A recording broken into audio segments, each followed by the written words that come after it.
Good evening, everyone, and welcome. I was nervous that it would look a little too empty, but I think it looks fine. I'm Paul Whalen, and I'm chairman of the Sir John Soane Museum Foundation.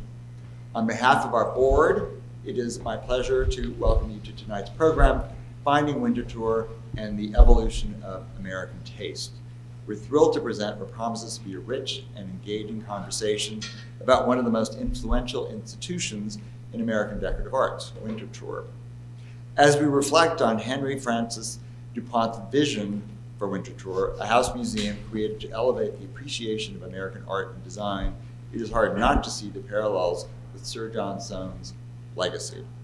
Both men understood the power of architecture, objects, and storytelling to shape cultural memory and inspire future generations. The legacy of DuPont lives on not only in his remarkable Delaware estate, but also in the way it continues to influence our understanding of American style, connoisseurship, and the preservation of historic interiors. We are honored to be joined by three distinguished guest experts tonight: Alexandra Deutsch, Director of Collections at the Winterthur Museum; Thomas Jayne, acclaimed interior designer; and Alyce Englund, Associate Curator of American Decorative Arts at the Metropolitan Museum of Art. Together, they will explore the origins and lasting impact of Winterthur and its role in shaping American taste through the lens of design history. Before we begin, I want to thank Jean and Alex Sloan for hosting us at their beautiful club. Also, Doug Wright, chair of our Public Programs Committee, and Bill Appleton, our executive director, for their work in organizing tonight's event. We have also recently announced the date of our fall gala for all of you who are interested, which I'm sure is everybody. The 2025 Soane Honors will be held on October 21st at the University Club. For those of you who have joined us in the past, you know it is always a special evening. This year, we are especially excited to celebrate the architect Peter Penoyer and artist Thomas Struth, both of whom helped to keep the extraordinary vision of Sir John Soane alive through their creative and cultural contributions. You can learn more about the event on our website or by following us on Instagram. I will return to the podium after the panel to assist with a brief Q&A, and afterwards, we look forward to continuing the conversation with you over a drink. And now, please help me in welcoming our speakers.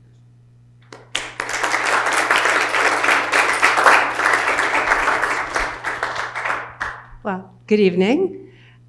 I'm so delighted to be here. A special thank you to Paul Whalen and to Bill Appleton for arranging this, and for Thomas, who I think encouraged this topic. I am really honored to be speaking with two fabulous colleagues who have shared so much of their knowledge with me, and we have this mutual knowledge and love of Winterthur. So I'm going to kick it off by talking a little bit about Winterthur, but mostly it's a conversation about an institution that we both know well, but have different perspectives and different experiences of.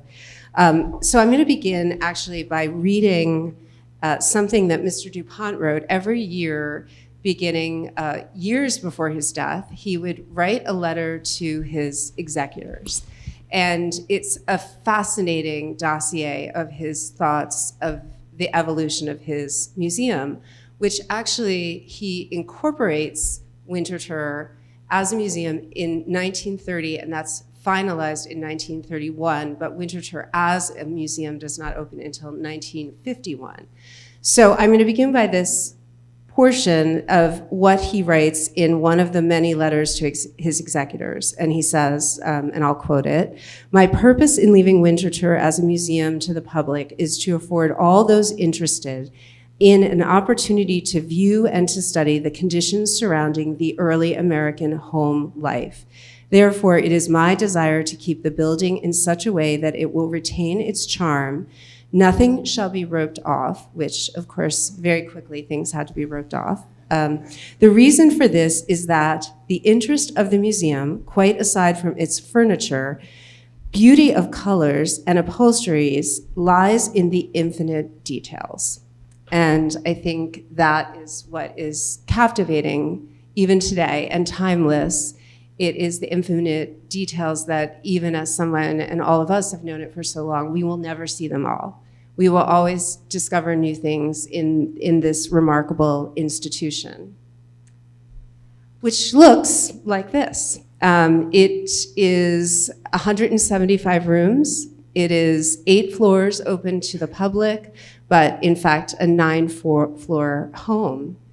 But it is best known for what is inside that home. And what is inside that home is an imaginative vision of American life in the 17th, 18th, and 19th century, which during Mr. DuPont's time had a firm cutoff of 1840. I think if he could have had his own choice, he probably would have cut it off at about 1810. But he knew that he wanted to create an educational institution. And so here you're looking at a fabulous, just one of the many assemblages, and I think that's where we'll start seeing these Soanean moments, these assemblages of a sideboard, the fabulous painting, the ceramics, the Paul Revere tankards. This is in the DuPont dining room. And then one of the most epic installations that he undertakes is this court that he creates out of a former badminton court, where he drops in 4 facades to create a vision of an early American courtyard.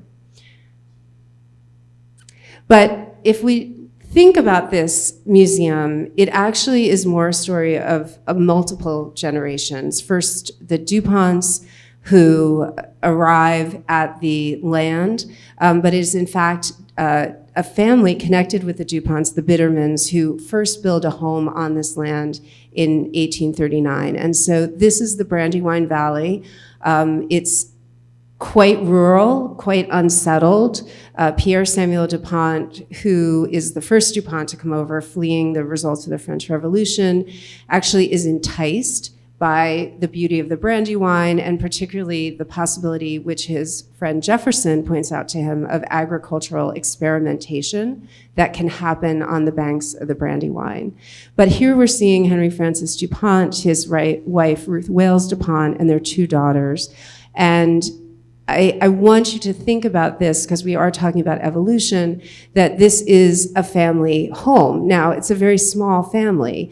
The original Winterthur is 12 rooms. It eventually will grow and grow and grow. At the time Mr. DuPont inherits it, Henry Francis, he takes it up to 52 rooms and then eventually to 175.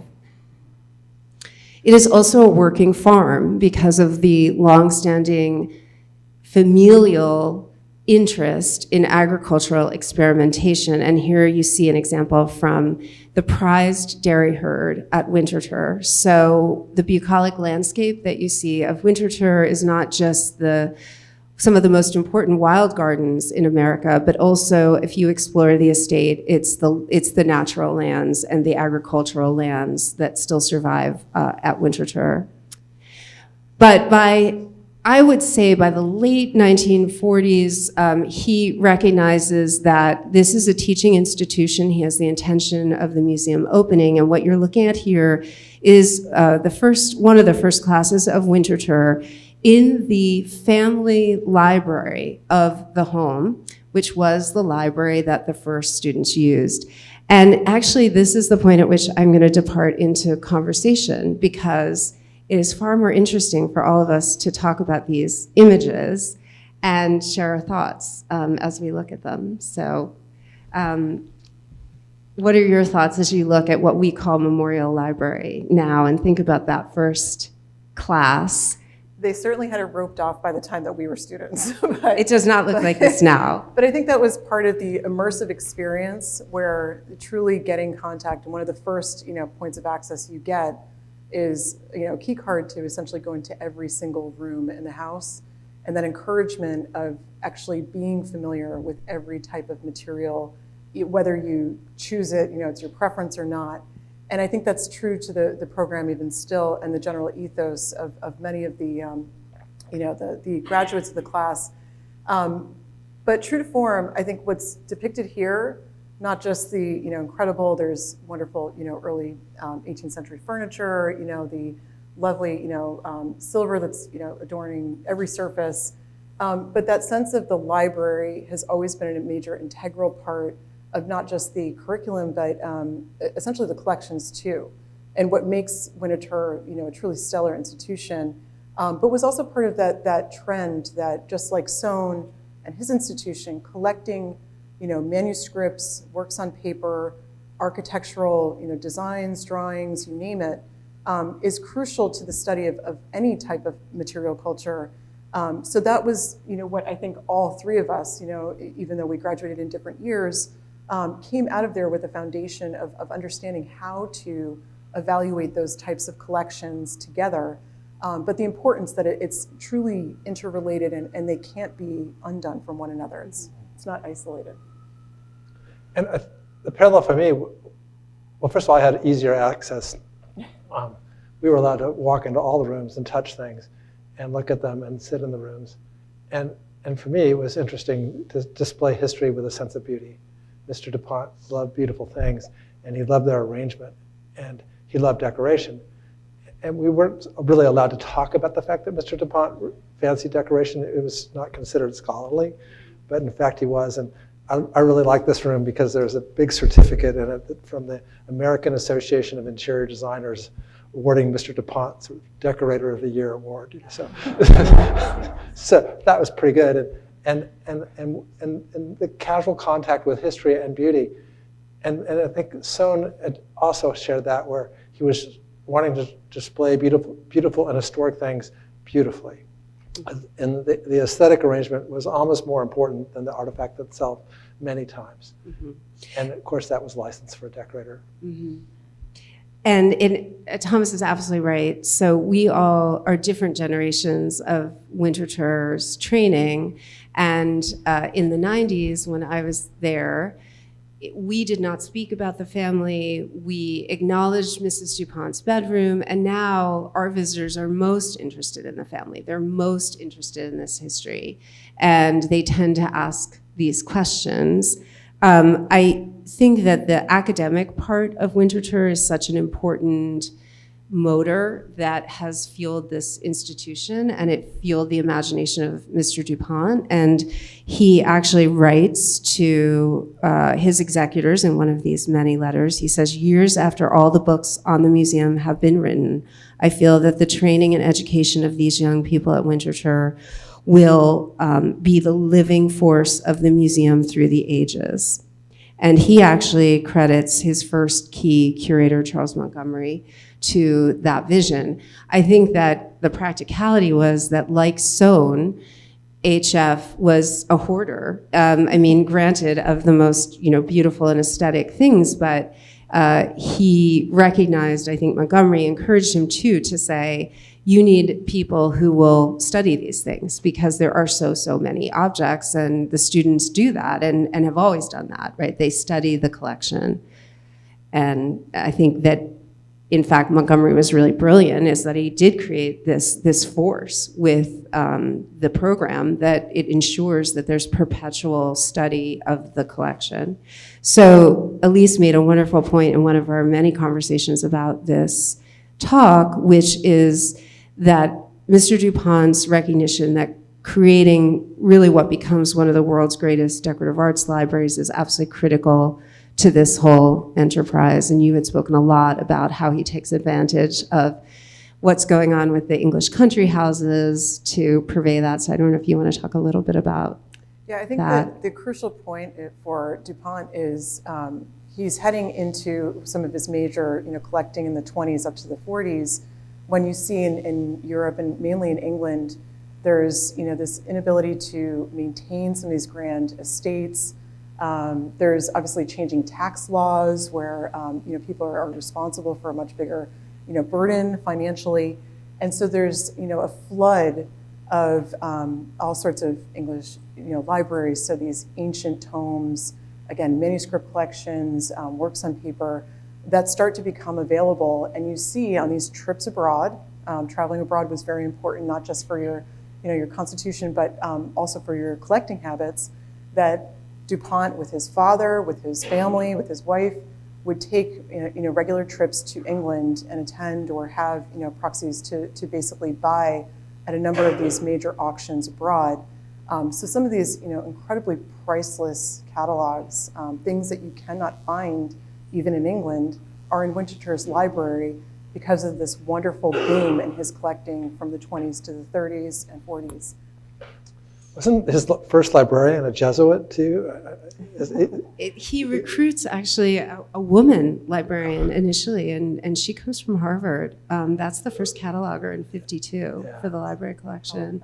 But eventually, it's Helen Belknap who ultimately, I mean, it may have been the Jesuit. I don't know that story, but I do know but it Helen was, I think, Frank Summers, I think. Anyway, he was also a monk, I remember. Yes. And, well, and had a religious fervor about decorative art, so mixed all that up. He was. I mean, he created almost a temple to decorative arts, American decorative arts. So here is Charles Montgomery with one of the early classes. This is class of '58, and this is how these bringing together of objects with primary sources. You really see it in action in this early photograph. And they're still in Memorial Library. But eventually they wouldn't be in Memorial Library because quickly there's a recognition that Winterthur needs to expand. And so in the category of perpetual reinvention, during Mr. Du Pont's lifetime, he's constantly working, particularly initially with Charles Montgomery, who's, both of them are such visionaries, and there's the expansion, and he creates a wing, and this is the reading room of the new modern library, which interestingly is designed by Delaware architects, Holmesy architects, and the Holmeses, it was a husband and wife team. They were right in Wilmington, Delaware. Their firm is founded in 1935, and they are primary architects during HF's lifetime, although he worked with other architects. And with them, he brought a lot of these very of-the-moment, mid-century interiors into the new spaces at Winterthur. He also acquired a lot of furnishings from Knoll, but he was deeply engaged in this aesthetic. And then I love that going to a design point, you have this modern interior, but you have a Catesby hanging right there. So this wonderful juxtaposition in this room, complete with ashtrays. And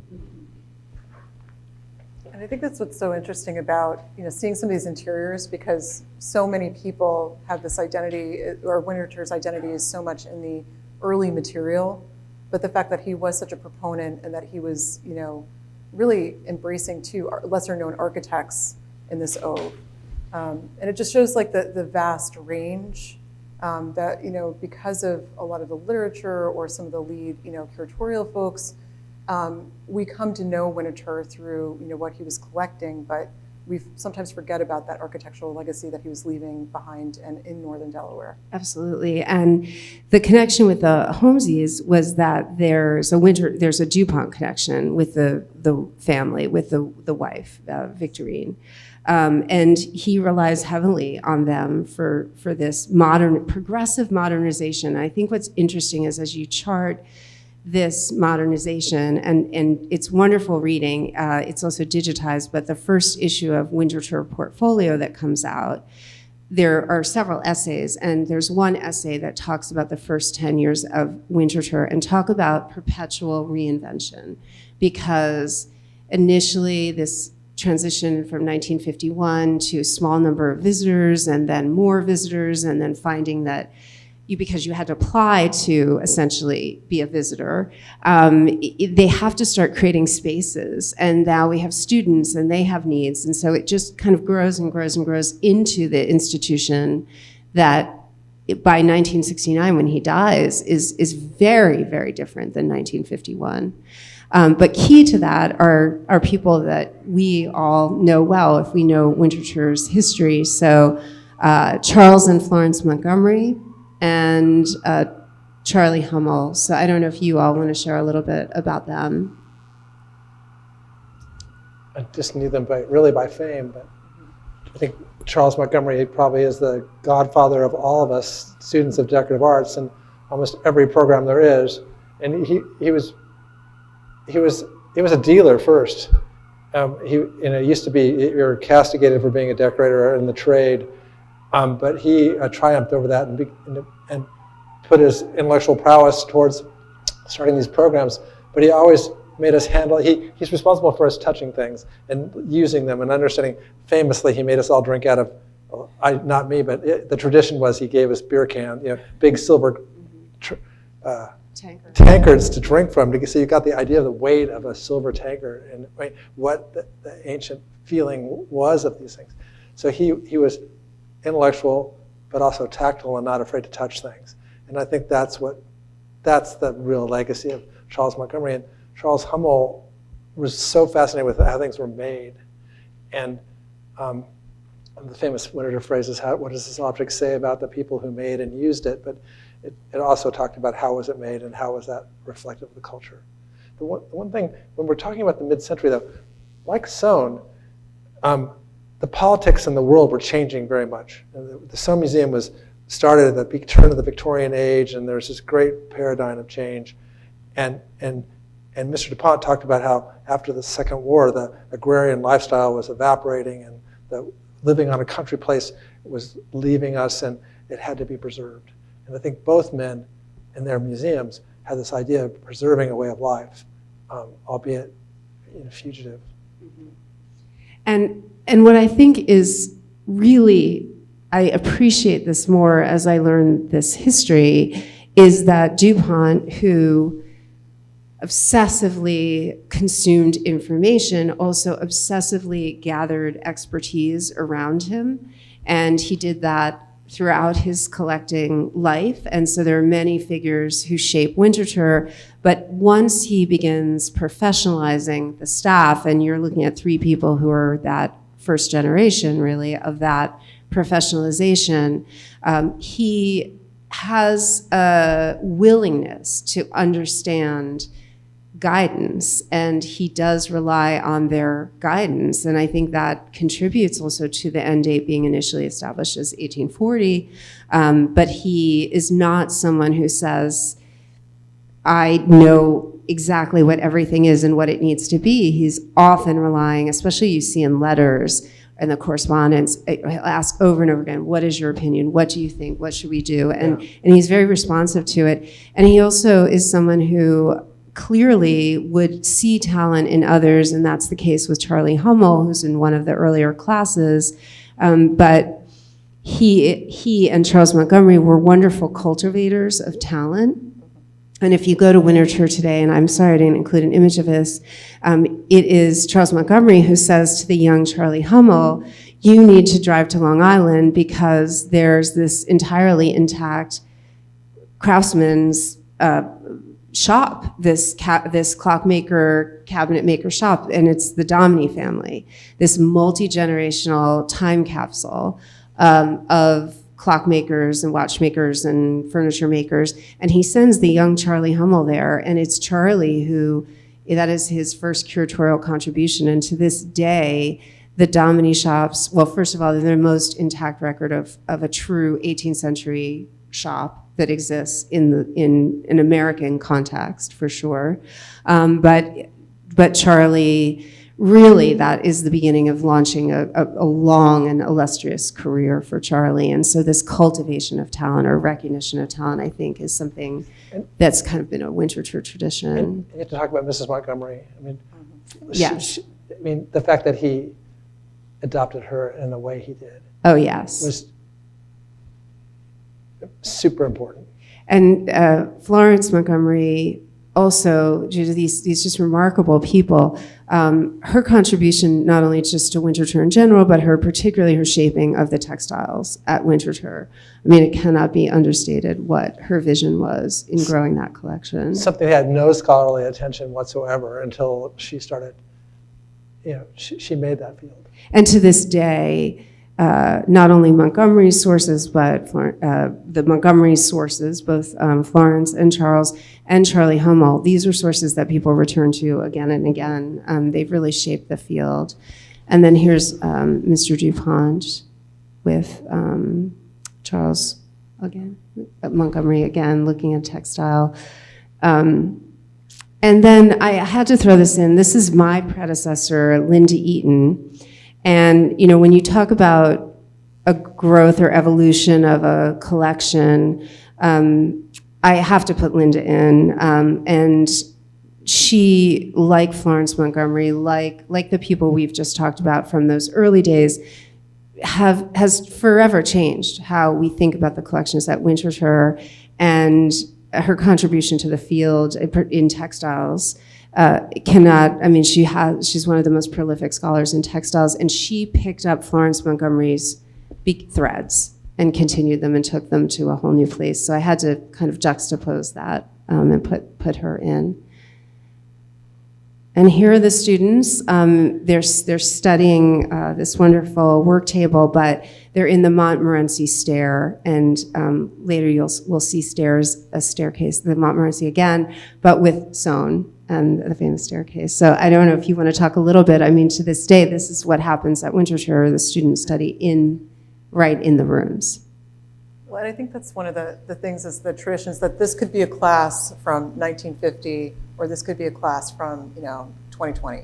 Mm-hmm. And there's certain types of traditions that aren't there just out of rote boredom, but it's really about the process. And what's amazing about what the Montgomerys and what Charlie Hummel and subsequent professors really instituted at Winterthur is the types of learning that were very sensory based. So as you had mentioned, it's about the feel of objects, but it's also about the smell, of what, paint smells like when it's freshly applied, the sensory experience of, I remember one of our first summer activities was in Delaware, in the middle of Delaware in August, taking us down to the wood pile so we could quarter wood mm-hmm. and make a rudimentary stool, and just the physical labor and feeling the sweat, the smell, everything about it, giving you that full sensory experience of the process itself, but also connecting you that a lot of these professors maintained connections with those craftspeople who still worked in traditional methods, and still to this day, there are people that will come back to Winterthur to not only study, but also share their process, their problem solving, their use of certain tools, their understanding of the material itself. There was that constant tradition of bringing the students into that knowledge base of the practice of what these objects all represented, and the periods in which that they were made. So it's wonderful to see that, because you may just see a bunch of kids leaning down, looking at furniture or down on the ground, but it was much more much more of an observation based on your actual experience of the pieces themselves. And I know with Soane too, and it's so wonderful seeing Charlie Hummel in his Dominique shop with, of course, showing how these are some of the tools that are involved in making various parts of furniture. The students eagerly looking on, but that's not necessarily how the class would have been run. He would have been giving out tools and saying, "Go forth, see if you can actually do this." It was very much put in the students' hands to really do that themselves, and in so many different media. It wasn't just you pick a media and you become a specialist. It was you try everything, mm-hmm. you understand everything, so that when you become the steward of various collections, or you're put in contact with these very foreign things, you have the ability to observe and really indicate certain features, and start to think through exactly how the object was made, the possible period. It was a real problem-solving approach to it. So it's wonderful, because I think Forum has not only produced students that have that ability, but it's also drawn people to Winterthur for that very reason, to share information, and especially for a lot of those lost arts. It's a swear word now, connoisseurship, but making value judgments about things was a skill that we were taught unabashedly. We had 2 years of connoisseurship where you were taught about metalwork and printmaking and furniture making, and taught to make judgments about comparative value about things, and why something might be better than another thing. And now we're not supposed to do that. Everything has value, and it's all the same. But I do think demanding that we make those value judgments in order to evaluate things was extremely important. And I see a little revival of connoisseurship today, not out of snobism or out of elitism, but just the knowledge of why something was made the way it was and why it was even more valuable when it was new.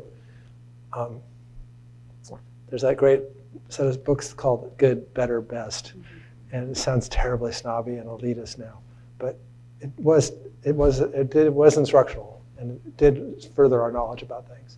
So maybe connoisseurship isn't such a bad word. So here's Mr. Du Pont, painted by Aaron Schickler in the 1964, I think. And what I love is this is actually, you're seeing Mr. Du Pont after the museum has almost a decade, more than a decade after the museum is open, he moves across to the house or the cottage that is directly across from the museum. And what I love about this particular depiction by, or portrait by Schickler, is that you see so many of his loves converging. You see his love of horticulture, which was his great passion. And so while we've been talking a lot about interiors and decorative arts, you also have to realize he's creating one of the greatest naturalistic landscapes, certainly in this country, but really noted even in the world as one of the truly great naturalistic landscapes.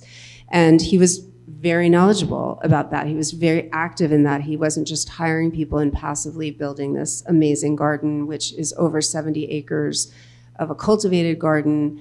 And currently the estate is 1,000 acres in total of natural lands. But what I love about it is if you look at it, you see a publication that was one of the internal publications at Winterthur at the time that's sitting on the chair.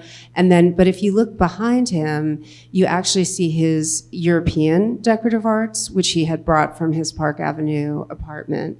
And he fills what he called the cottage, and we still call the cottage, that house across from the museum, with that European collection. And it's just extraordinary. It's a whole lecture in itself about those particular interiors. But the other thing I just want to point out is that if you look at his tie, he is a man of his age. He has this wonderful mid-century tie on. And I think that we think so much of him as someone who is reviving this past or this vision of the past. But when you think about the architecture that he adds in expanding Winterthur during his lifetime, or even how he's self-styled in a portrait, he's a man also of his time, and moving through so many different aesthetics simultaneously. I find that really fascinating when you even think of him as a designer. And this translates to Winterthur. So here you're seeing the original gatehouse that goes in the 1950s. That is in the background. But not the sign. What? Not the sign. Please don't look at the sign. I could not actually find a proper image without it. Well, it doesn't look like that now. And you could do a whole lecture on when it has just been Winterthur, when it has been Winterthur Museum, Garden and Library. The sign has evolved. But the Missal House, which truly is this wonderful mid-century, kind of conflation of a quasi-historic building. But this, I just want to tell this story about it, and this may seem like a bit of a bizarre slide to share with you. But so when Winterthur opens as a museum, it's on a main road, Route 52, heading towards Pennsylvania from Wilmington. And Mr. Du Pont wants a traffic light, because as the visitors come, especially during the spring, to see the gardens and the special spring tour, increasingly, even then, he's worried that it will be dangerous for people to turn into the drive. And so he says, I want a traffic light. And he talks to the Delaware Highway Authority, and they say no. And he says, well, then I'll just, I'll buy the right of way, and I'll put my own traffic light in. And so in 2002, our current facilities director arrived and went into the Missal House and sees this switch. And he thinks it's going to light up the Missal House. No, it's actually controlling the traffic light on this really major road. And all of a sudden, he said this other security guard comes screaming, flip the switch, and then it finally has to be resolved that Winterthur should not own the right of way to this traffic light. But this is the level of things that he is thinking about in the evolution of Winterthur, of how to make this a home and then how to make this a museum and how to make this a functional institution. And so I think the Missile House there's a little bit more to say other than the horrible sign. To say about it is that this is what he engineers for this institution is quite remarkable. He works again with Holmesy at the Holmesy Architects to create this wonderful visitors pavilion, which he is the Holmesy's and DuPont is very inspired by this West Coast design style, and it has a lot of influence of Japanese architecture.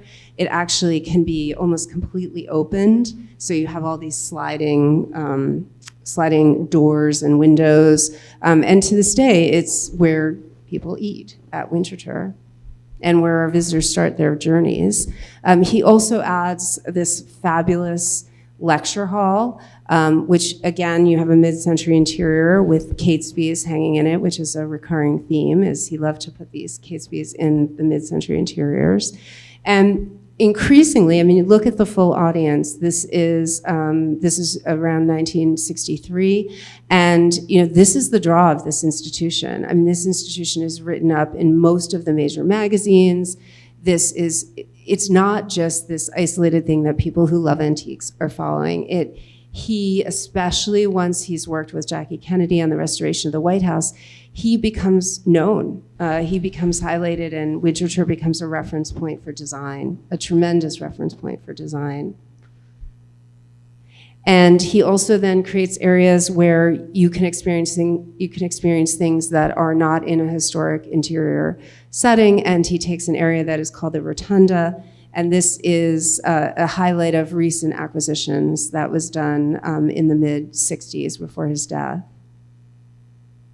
What do you think of this? Now that how do you reflect on that concoction? Well, the one thing and I mentioned this to you the first time I saw this slide, was there was always that element of the horticulture coming in from outside.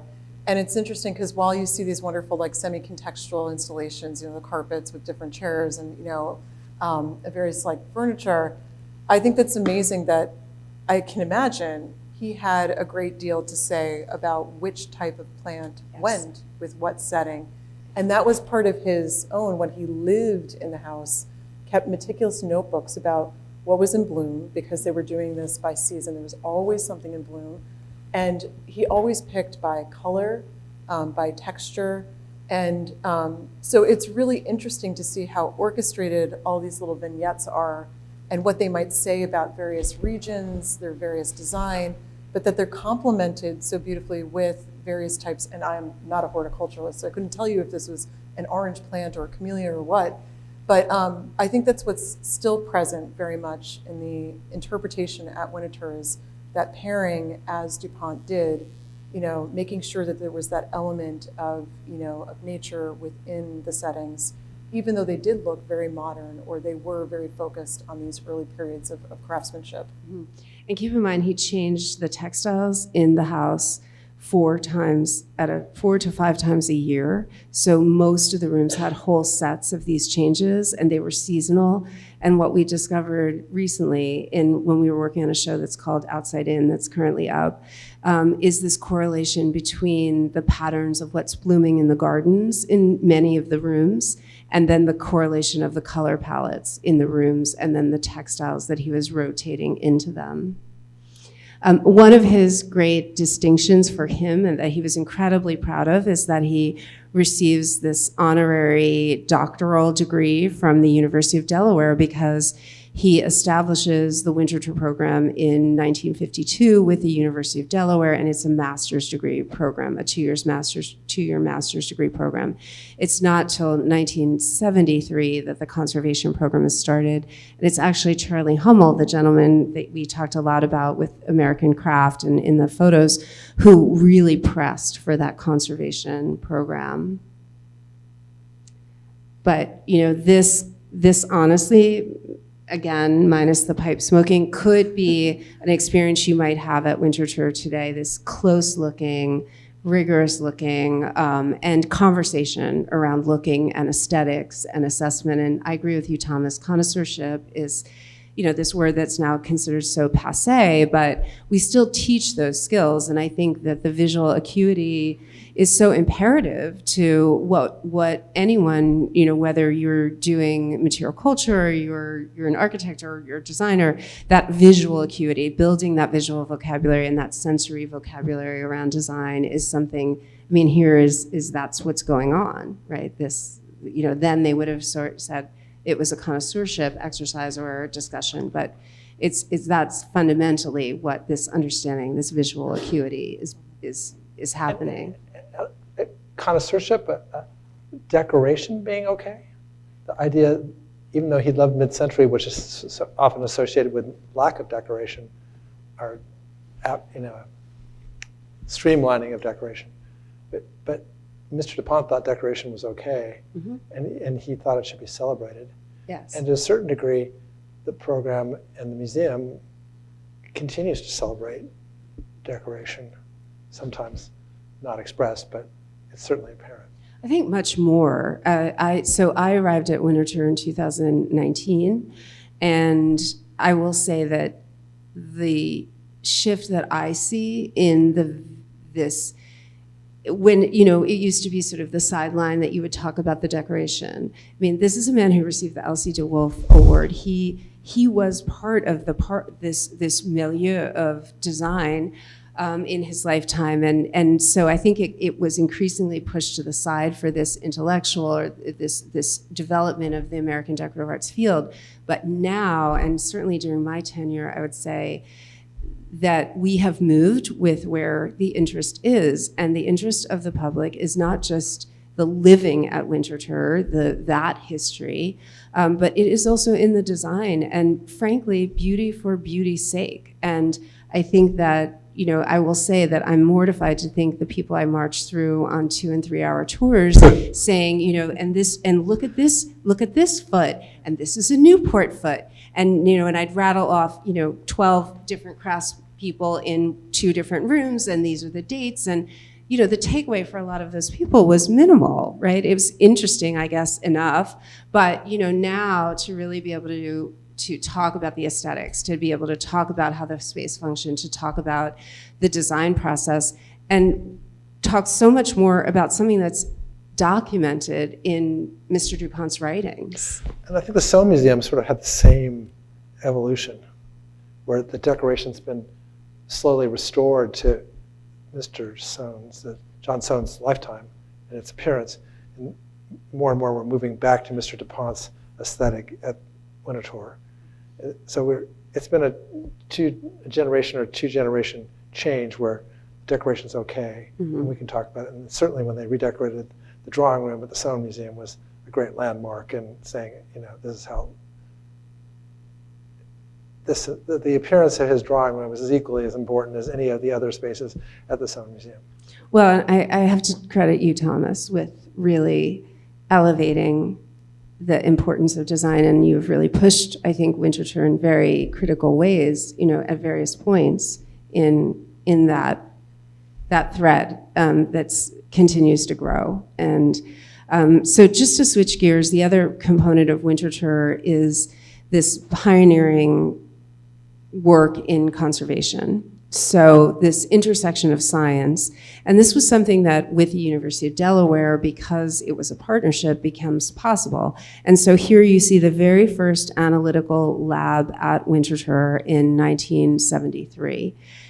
And this is a whole other dimension that infuses now how we talk about the collection. Mr. Du Pont did not live to see this, but during his own lifetime, what he essentially, through his vision for the museum, he was laying the foundations for this program. The innovation in how to store textiles, how to store these objects, how to clean these objects. Today it's now a whole field, a whole discipline. Then it wasn't thought of necessarily that way, but he was truly a pioneer. So although he doesn't live to see the conservation program in the labs, he really was foundational in that understanding that there is a an academic way and a scientific way to preserve these things, these collections. And I think that's what, again, it goes to that point where people are so surprised sometimes when they see these 20th century spaces, at Winterthur. But what's amazing about it is he always embraced innovation. And I think you see it from the threads of, when he's establishing these, farms for the Holstein cows. He was always very forward thinking about, how these cows were fed, how they were, every aspect of them was absolutely a scientific methodology. And he applied that also, not only just to, the collections and their care, but the forensic science that would go into actually understanding the most about them. And it's a tradition that, again, Winterthur has provided some of the most amazing innovations in terms of, the analytics that we use, today to verify, say, date or material composition of various decorative arts. And that's the kind of thing that, would that much attention have been paid to the American art field had they not instituted this program? And so even the things, a lot of the people that come to the Met, to do conservation work are trained here, and because of these foundations. And this looks very futuristic. I feel like this is, it looks like a spaceship in some ways. And that's obviously to promote that sense that he really was truly, thinking forward, or at least applying, all of the resources he had towards this direction. So although the objects were old, it didn't mean that the thinking or the approach and the methodology was going to stay static in that type of mindset. And the DuPont connection. Yes. Really super huge. Important. Huge. Yeah. Cannot be understated. And I think it's a whole topic unto itself, because there are threads of it even in discussions around acquisitions that are made and things that would surprise you that end up in the collection. There's a deep connection to DuPont and to the science coming out of DuPont. And Mr. DuPont loved anything new and innovative, so much so that one of his parties that he threw at this beautiful, this pool that we now call the reflecting pool, it was the year that DuPont released cellophane. And so he actually creates a party and everything is wrapped in colored cellophane, because he just loved innovation of any kind. Now, the other thing to talk about is this just proliferation of publications that start to come out of Winterthur and continue to come out of Winterthur, and then also the Winterthur portfolio, which is still published today. So this acknowledgement, and Mr. DuPont really did feel that this was probably going to be the greatest legacy, is what then ends up being written and learned and shared about Winterthur. And I think literature is a major facet to, one, establishing Winterthur as a source, for essentially, the crucial study. So it's the scholarship, and it's a promotion of that brand as being a center for scholarship. But also an authority on so many different types of materials. So it wasn't just furniture, it was silver. There's so many different texts that are produced out of Winterthur, in those early years and going forward, that really do showcase that level of scholarship, but also that comprehensive cataloging, that it was setting a standard for how deeply that you would research something, or just look at the field and what was still extant. So they captured a lot of the material that was first coming out into these early collectors' collections. They also start to give a baseline for comparison for so many other institutions, but they also collaborate with so many other institutions on understanding more about the breadth of production in some of these areas like ceramics or silver. So some of the early catalogs, again, come back to the leadership in terms of the early curators, and you have people like Charlie Montgomery, and also another character we'll talk about in a second, Joseph Downs, and others that are establishing not only the bar for scholarship, but also just giving people enough information to go forward and influence a lot of other major institutions, so like the Philadelphia Museum, the Met, the Boston Museum of Fine Arts, Bayou Bend, a lot of these other, peer institutions start to model after a lot of the early catalogs that are produced at Winterthur. And now we're going to get a little bit of Yes. Soane into this, and there's one thing I want to circle back to, which I always love talking with Thomas about this, but decoration, that it's okay to talk about decoration, because I feel like there's such agency in decoration that what both Soane and both Henry Francis du Pont were doing is they were using decoration as a way to cultivate visual narrative and really hone in your sense of observation, your visual comparison of things, without actually presenting, as you would see in museums, labels and didactics and all this. So it was a way for any person to come into a space and automatically start to scrutinize what they're actually experiencing. And I think that's something that holds true for even your work every day, that you still employ decoration in that way to create those visual narratives, or just in general to engage whoever comes into certain spaces.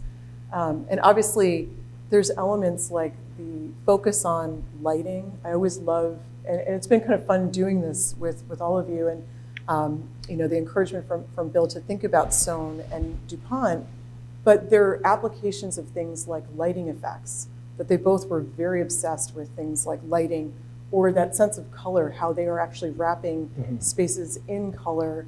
And those are, again, they're not frivolous applications. They're actually very specific and intentional items within these. Both the intellectual and the intuitive, and the intuitive and the intellectual.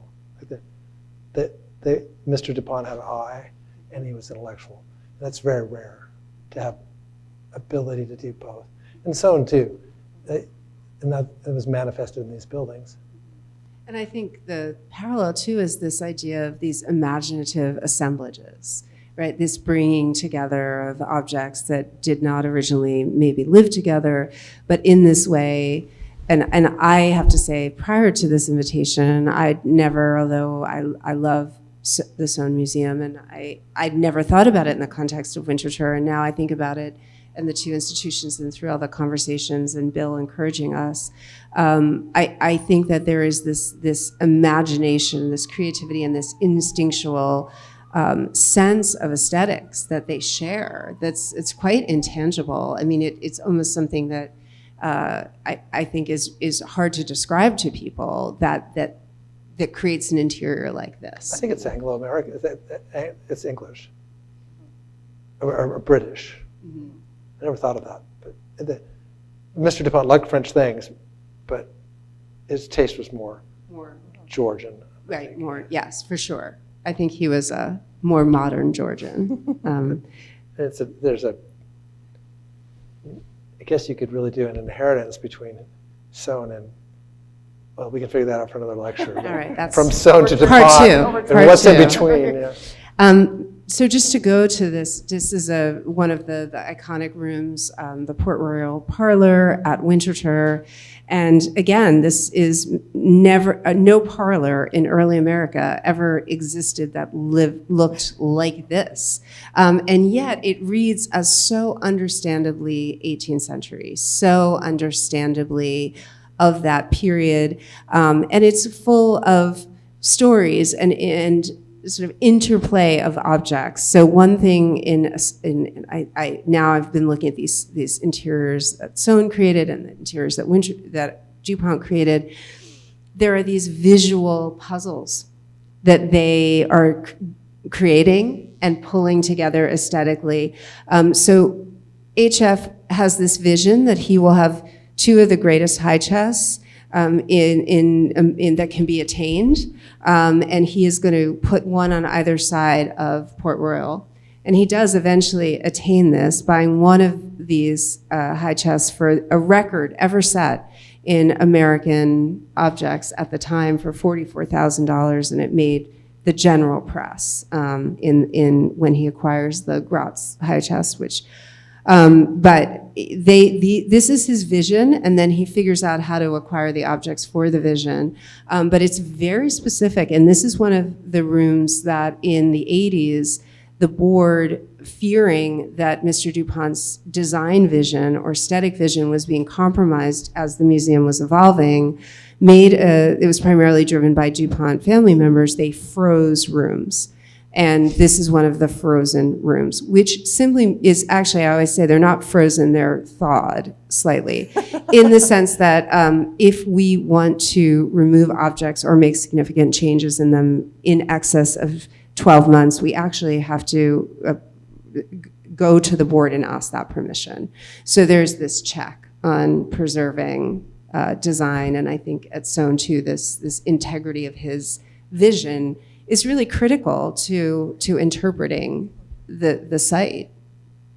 And I think that's part of the curatorial intention. The curator is not just, a separate entity. It's Mr. DuPont or it's, John Soane, and how that evolves over time.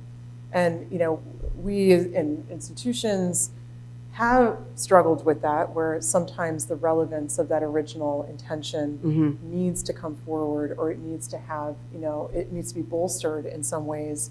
But I think you had mentioned this earlier, Thomas, that there is also part of that we're coming to study this person for a reason. So maintaining that original aesthetic or that relationship between objects, in some ways you want to have a balance where you don't get too far away from that. If this was an institution that had that original mission and it actually was working. So I think, there's always that threshold, the change and how much, and how far it goes.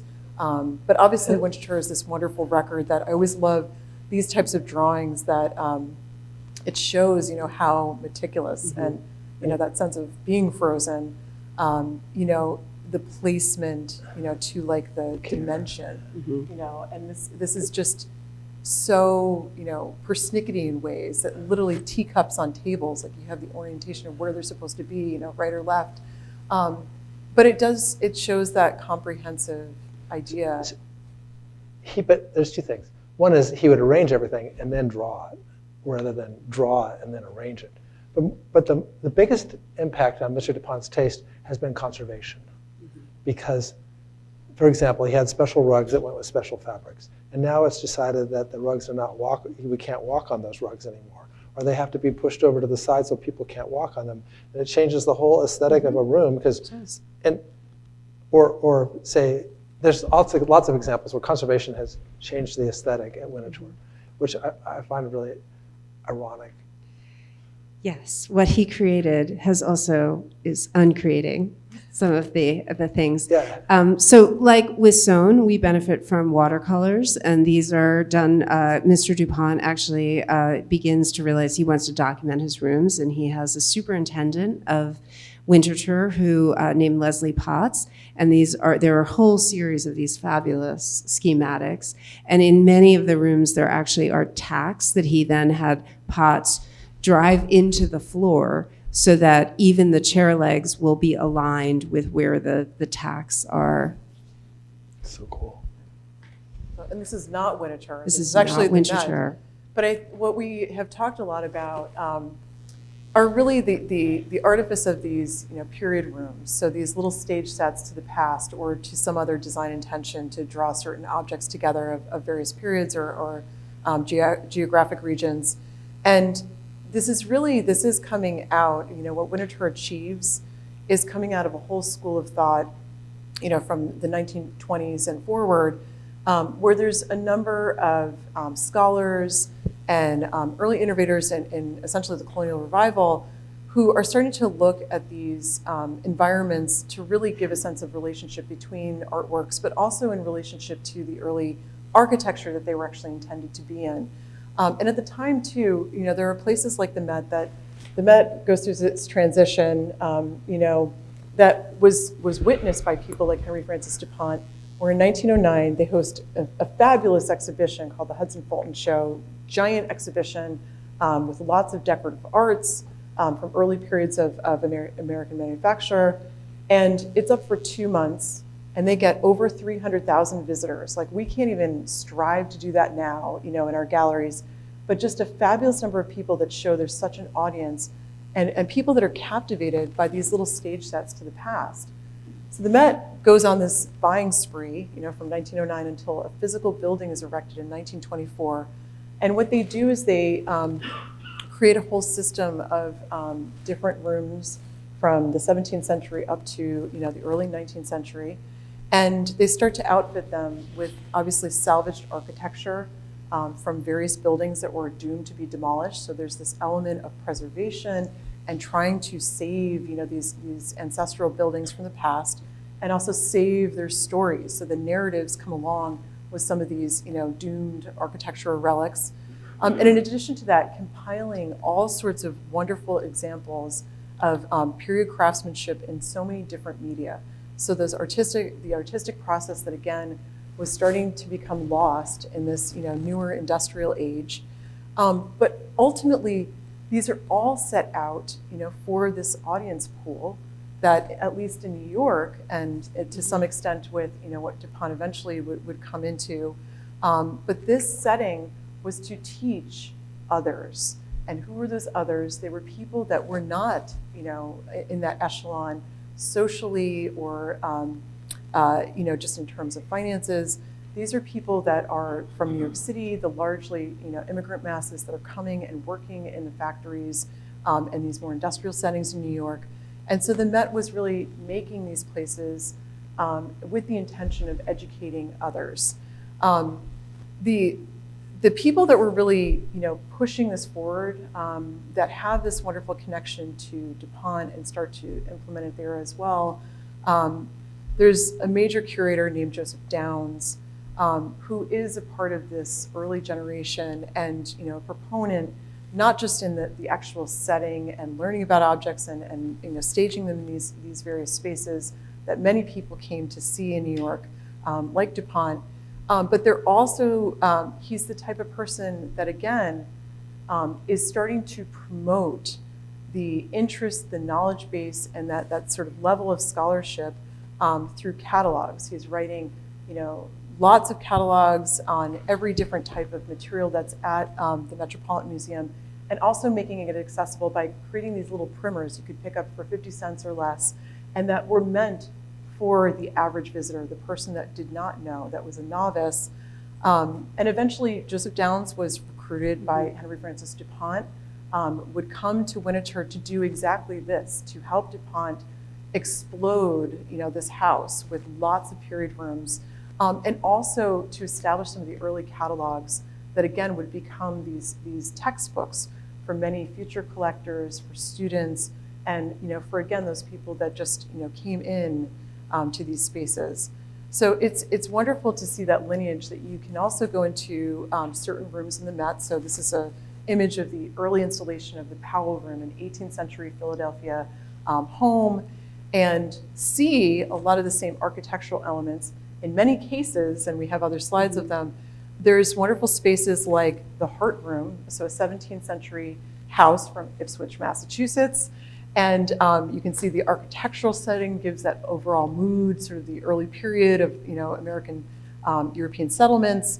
And these were spaces that were literally cut up and divvied out to major collectors or institutions at the time. So you can see the Hart Room at the Met, so you can walk right down the street, see it, or you can go to Winterthur up in the corner up here on the right-hand side, and you can experience their Hart Room. And again, the accoutrement within these spaces, these are all period pieces that were acquired, some of them from the same workshops. So you still have, the Searle Dentist shop, carving of some of these chests and some Salem cabinets over up there. You'll see the same types of implements in these stage settings. And again, it's because it's some of the same agents like Joseph Downs, who took it from the Met and went to Winterthur. But it's also part of that same ethos of teaching people through experiential learning, through contextual learning, and that sense that we were talking about earlier, the sensory experience. They want you to have this overall, this overwhelming environment where you can see, feel, and nearly touch, everything from that particular period. Okay. This is amazing. Yes. This is so fascinating. Okay. But I want to make sure that after all this amazing information, everybody has a chance to have a drink. Because we're all going to turn into Yes. pumpkin debate, I Yes. believe.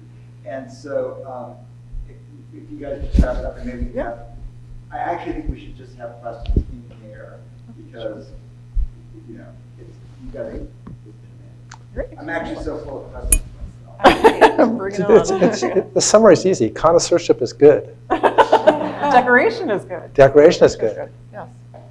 John Soane's good. Henry DuPont's good. Yes. We're all good. Yes.